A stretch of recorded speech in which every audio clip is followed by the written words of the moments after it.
Merci, je suis Emeline Amongwa, je suis la présidente du réseau des journalistes pour la promotion des énergies renouvelables et du développement durable.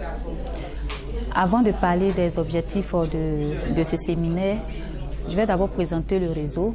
Le réseau des journalistes pour la promotion des énergies renouvelables et du développement durable, en abrégé RJPR, a vu le jour à Marrakech à la faveur de la conférence internationale des partis sur le climat qui s'est tenue du 7 au 18 novembre dernier.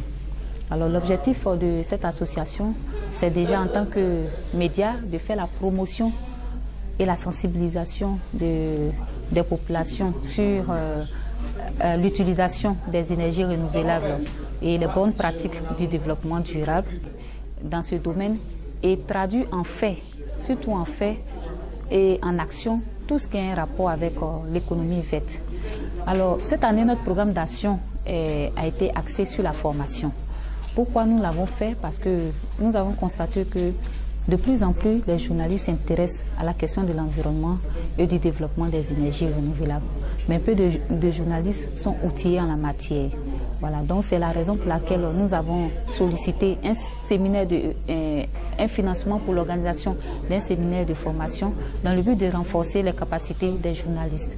Alors nous avons tenu ce séminaire-là, d'abord pour permettre aux journalistes de mieux cerner et de mieux comprendre les questions liées à l'économie verte et de mieux comprendre aussi la thématique des énergies renouvelables, qui est une nouvelle forme d'énergie qui est de plus en plus vulgarisée.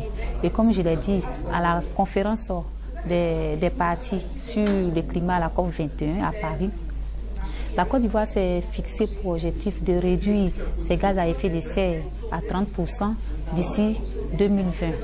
Et aujourd'hui, la Côte d'Ivoire veut allier l'émergence économique à la stratégie bas carbone pour être un pays d'excellence.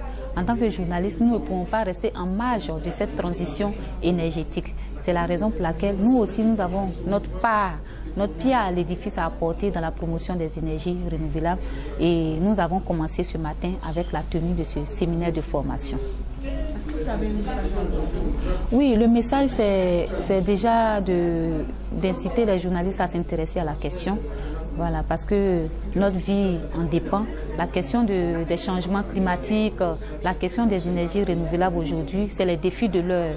Donc nous encourageons les journalistes à s'intéresser de plus en plus à ces différentes thématiques. Et nous lançons aussi un appel à nos différents partenaires, aux autorités ivoiriennes, de nous accompagner constamment comme ils le font dans cette sensibilisation-là auprès des populations. Oui, je suis Arsène Yapi, secrétaire général du réseau des journalistes pour la promotion des énergies renouvelables et du développement durable. Le réseau œuvre avec des acteurs importants comme l'Association ivoirienne des énergies renouvelables et l'efficacité énergétique et divers acteurs également publics et parapublics pour favoriser le développement des énergies renouvelables qui sont plus protectrices de l'environnement et favorisent le développement durable. Donc, la formation que nous avons organisons ces 2 jours. C'est autour du thème les journalistes face aux enjeux des énergies renouvelables. Nous avons eu avec des experts de divers domaines qui animent cette thématique j'ai